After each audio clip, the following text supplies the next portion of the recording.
Normally नमस्कार. बोला, काय चाललंय? तब्येत पाणी काय नाही, ठीक ठीक ठीक मजेत. जखम बरी झाली? नाही, अजून झाली नाही, पण आता ती सुखद चालली आहे बऱ्यापैकी.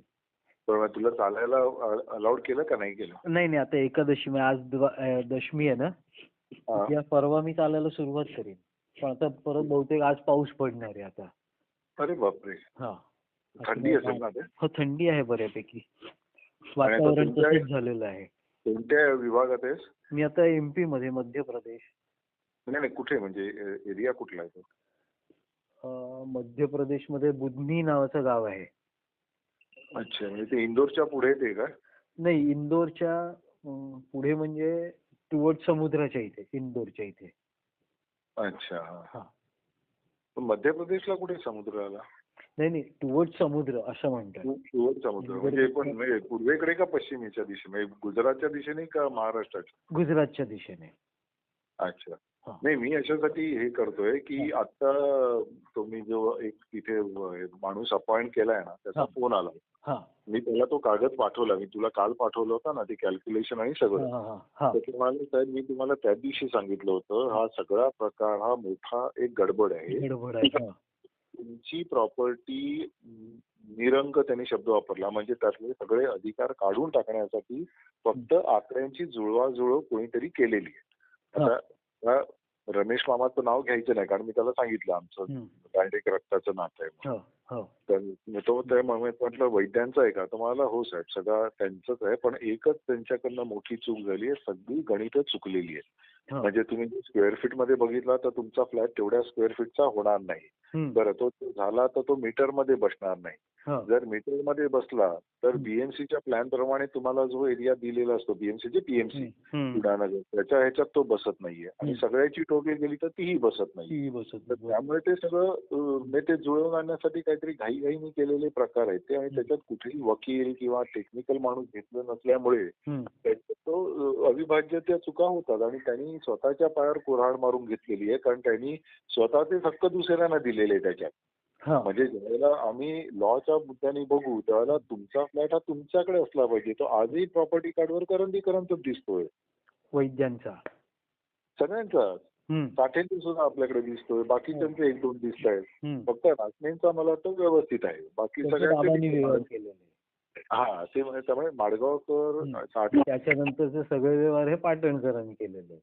हा, तर त्यामुळे त्याच्यात प्रचंड चुका आहेत, म्हणजे तुम्हाला अत्यंत चुका आहेत.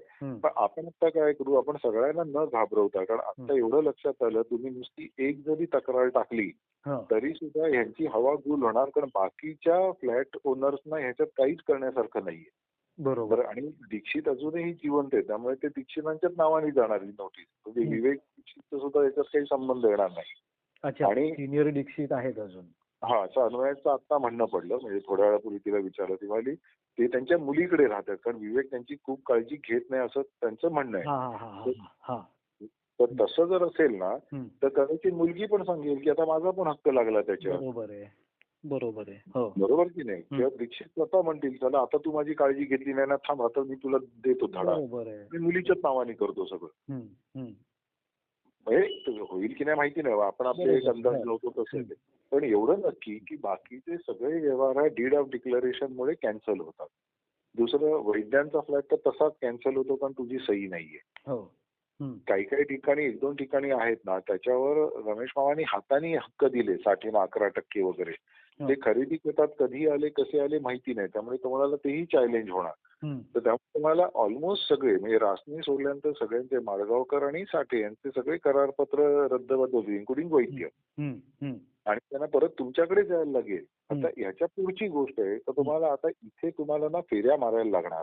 म्हणजे मला वाटतं एक 7-8 वेळा तरी तुम्हाला ये जा करायला लागेल हे सगळं होईपर्यंत. बरोबर. तर म्हटलं मग कसं करायचं, म्हणजे कोणाला काय, ते म्हणलं नाही, तुम्ही तुमच्याच कुटुंबातलं ज्या आहेत आता आई, म्हणजे अनुजा करंदीकर, त्या येऊ शकतात का? म्हटलं मला नाही वाटत त्या ह्या वेळेत एवढी धावपळ करू शकतील का, त्यांना ते जमेल. आणि आमच्या घरात जसा विषय झाला, ते म्हणाले की तुला आम्ही पॉवर ऑफ अटर्नी देतो, तू बघ. म्हटलं असं झालं तर मग मी करंदीकरांना घेऊन येऊ का तिकडे? तर ते म्हणाले नाही, पण मला तिघही लागतील तिकडे, कारण तिघांचे इथे ते हवेलीला जे रजिस्ट्रार आहेत ना, आता काही झालं तरी आता ते रजिस्टर डॉक्युमेंट होतं. पूर्वीसारखं नुसतं स्टॅम्प पेपरवर होत नाही. बरोबर आहे. त्याला किंमत नाही. तर म्हटलं पण आमचे जे आशिष म्हणून आहेत मुलगा, तो आता नर्मदा परिक्रमेवर आहे, मध्य प्रदेशमध्ये कुठे आहे, तर त्याचं कसं करायचं? तर म्हणाले नाही, पण त्यांना यायला लागेल. तर म्हटलं पण ते परिक्रमा सोडून येऊ शकत नाही. ते म्हणाले बघा ना, एखाद दिवसाचा प्रश्न आहे, सकाळी येऊ दे त्यांना इथे, मी तुम्हाला 2 तासात मोकळा करतो. तर म्हटलं विचारून बघतो मी त्यांना, कारण प्रॉपर्टीचाही प्रश्न आहे आणि त्यांनाही तेवढीच त्याची किंमत माहिती आहे काय आहे ते. तर त्यामुळे त्यांना मी विचारतो, मग त्या हिशोबाने ते करतील. म्हणून मी तुला विचारलं की तुझे चालायचं काय आहे, म्हणजे 2-4 दिवस जर तुला कधी यायला लागणार आहे? नाही, मी काय करीन, जर तुला येता येणार असेल ना 1-2 दिवसामध्ये, आता तुला जी सुट्टी आहे त्या हिशोबात, तर मी त्याला काय सांगतो, तू कागद सगळे तयार कर. आईला तिकडनं घेऊन आम्ही पुण्यावरनं येतो, मी आणि अन्वय. बरोबर. तू तारीख सांग की बाबा मला ह्या दिवशी सोमवारी मला 1 दिवस मिळणार. तर मग सगळे कागदपत्र तयार करून आपण तिथे भेटूया, किंवा तू मुंबईला आलास तर आपण एकत्र सगळे जाऊया. चालेल. मग तसं मला सांग, एक 2-4 दिवस मला आधी सांग, कळव. मग मी इंदोरवरनं फ्लाईट करून मुंबईला डायरेक्ट येतो. अरे फ्लाईट कशाला, तुला रात्रीची ट्रेन मिळते सकाळी. ट्रेन मिळेल. हो तसं चालेल. तू जर बोरिवलीला उतरलास किंवा अगदी बँड्राला जरी उतरलास तरी रिक्षानी सुद्धा किंवा टॅक्सीनी सुद्धा, किंवा जर पाय दुखत असेल तर आम्ही स्वतः सुद्धा येऊ, किंवा असंही करू की आलात की आपण डायरेक्ट बोरिवलीवरनं गोरेगावला जाऊ की अंधेरीला येऊन फ्रेश होऊन तसंच पुण्याला जाऊ, अलिबागला. बरोबर आहे. आईला पिकअप करू, वाटल्यास रात्री राहू तिकडे, दुसऱ्या दिवशी सकाळी तुम्ही ज्या दिवशी तुमचं ठरेल की आता पेपर सगळे तयार झाले, आता आईला न्यायला अलिबागला जायचंय, असं ज्या दिवशी ठरेल त्या दिवशी 1 दिवस आधी मला कळव. मग मी इकडनं निघून मुंबईपर्यंत पोहोचतो. बरं, मग मी त्या हिशोबाने करतो. मग आता सुरुवात करतो. साधारणतः किती अजून दिवस लागतील? 1 आठवडा लागेल? नाही, मी आता काय करतो, मी आता त्याला सांगतो मला एक पॉवर ऑफ अटर्नीचा ड्राफ्ट पाठवून दे. ड्राफ्ट पाठवणार हा नॉर्मल असतो, म्हणजे जनरल पॉवर ऑफ अटर्नी असते तसंच करायचं. पण हे कशासाठी? हे पॉवर ऑफ अटर्नीसाठी म्हणून जायचंय तिथे का कशासाठी जायचंय? Power of attorney. मग पॉवर ऑफ अटर्नी आमच्या वतीने किरण पैंगणकर हे नाही. मग एक ऐकून घ्या, मला वाटलं दुसरं काहीतरी डॉक्युमेंट साईन करायचे. पॉवर ऑफ अटर्नी जर का असेल किंवा कोणाला काही सह्या बिया करून द्यायच्या असतील तर मी स्पष्ट सांगतो, मी आता कोणालाही काही सह्या करून देणार नाही. पॉवर ऑफ अटर्नी कोणालाही देणार नाही. मग रिप्रेझेंट कोण करणार इथे? मी येईन ना. तुम्हाला सांग की त्या दिवशी इथे जायचंय आशिष, मी येईन. मग तुम्हाला तिघांनाही त्यावेळेला यायला लागेल, कारण एकाची सही चालत नाही ना, तिघही आहेत तुम्ही त्याच्यात. मग अन्वय आणि आईची पॉवर ऑफ अटर्नी घे, माझी ज्या वेळेला लागेल त्याला मला तिथे बोलावं. नाही ना, तसं नाही ना हो, तसं नाही हो. त्या दोघांच्या पॉवर ऑफ अटर्नीला त्याच्यात. नाही, मग मी कोणाला पॉवर ऑफ अटर्नी देणार नाहीये किरण. मी काय करतो, मी कागदपत्र तयार करत जातो आणि तुम्ही तिघांनी येऊन सह्या करा. काही हरकत नाही त्याच्यात. कारण मी आता मला ह्या दोघींनी मिळून भरपूर फसवून झालेलं आहे आजपर्यंत. भरपूर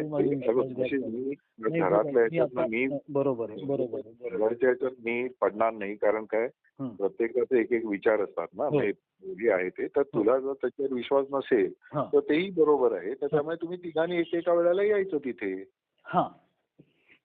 बरोबर की नाही? बरोबर. तसं मी सांगतो. मग ते वकिलाचं वगैरे कसं करणार? मग तुम्ही तिकडे जाऊन तिला वकालतनामा देताना पण तिघांच्या सह्या लागणार. बरोबर आहे ना. मग अन्वय आणि आईला जमत नसेल ना हे करायला, तर मी पण सांगतो काही करू नको, ह्या लफड्यातच पडू नको. नाही, अशी असं आहे, तुला त्या प्रॉपर्टीची आता अजूनपर्यंत व्हॅल्युएशनच माहिती नाही. अरे मला माहिती आहे सगळं. मग कसं काय तू सोडू शकतोस? अरे मला काहीच मिळणार नाही त्यातलं, ह्या दोघींच्या हातात गेलं की. अरे पण तुला नाही मिळालं तरी तुझा पोरगा आहे ना तिकडे जिवंत. म्हणून काय झालं? तो मला फोनही करत नाही किंवा मी फोन केलेलं उचलतही नाही. तो काय माझी काळजी घेणार? मी कशाला? तू त्याचे हक्क सोडून देणार का? आता माझ्या बाबतीत किरण, माझ्या बाबतीत माझे निर्णय ठरलेले आहेत. मी कुठेही काही सह्या बिया करणार नाही, कोणाला पॉवर ऑफ अटर्नी देणार नाही. त्याच्याशिवाय स्वतः यायला तयार आहेस ना? मी स्वतः यायला तयार आहे. तू ज्या वेळेला सांग मला, मी येईन. बस एवढं खूप झालं. एवढं खूप झालं ना. ठीक.